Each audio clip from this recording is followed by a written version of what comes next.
বালুরঘাট লোকসভা কেন্দ্রের তৃণমূল কংগ্রেসের মনোনীত প্রার্থী তথা রাজ্য ক্রেতা সুরক্ষা দপ্তরের মন্ত্রী ও জেলার ভূমিপুত্র বিপ্লব মিত্র শুক্রবার দুপুরে দক্ষিণ দিনাজপুর জেলার বংশীহারি ব্লকের পতরা এলাকায় তৃণমূল কংগ্রেসের কর্মী সমর্থকদের নিয়ে একটি নির্বাচনী প্রচার ও জনসংযোগ সভা করলেন।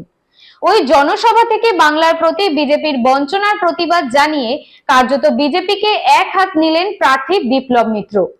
এর পাশাপাশি তিনি পশ্চিমবঙ্গ সরকারের বিভিন্ন প্রকল্পের কথা তুলে ধরেন এই নির্বাচন প্রচার ও জনসভায়।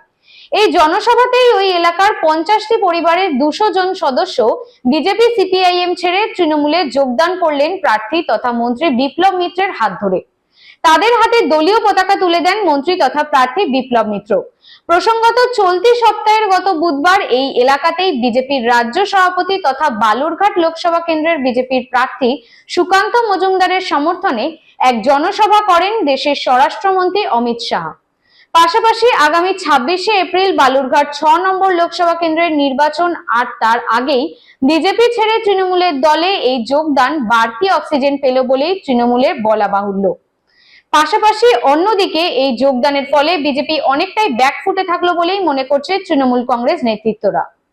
আজকে সিপিএম দল থেকে বিজেপি দল থেকে আমাদের মূলত ওই দুটো দল থেকেই 50টা পরিবার, তার মধ্যে মুসলিম পরিবার, হিন্দু পরিবার, আদিবাসী পরিবার সবাই আছে, মাহাতো পরিবার তারা আছে।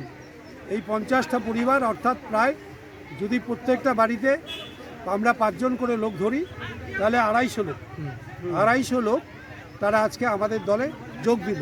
অমিত শাহজি কয়েকদিন আগে এখানটায়, মাত্র কয়েকটা দিন আগে তিনি এখানটায় জনসভা করে গেছেন।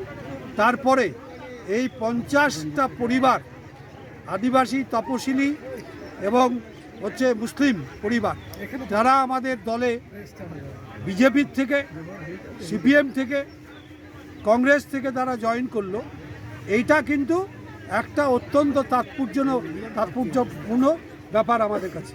সুতরাং অমিত শাহের মিটিং সামান্যতম প্রভাব বিস্তার করতে পারেনি, বরং মানুষ বুঝে গেছে যে এরা মানুষকে প্রবঞ্চনাই করে, ঠকায়। সুতরাং এদের সঙ্গে যাওয়া যাবে না। ওই একটাই দল আছে তৃণমূল কংগ্রেস, এই তৃণমূল কংগ্রেসের সঙ্গেই থাকতে হবে, মমতা ব্যানার্জির সঙ্গে থাকতে হবে এবং তার হাত শক্ত করতে হবে। তার জন্যই আজকে যোগ দিলেন।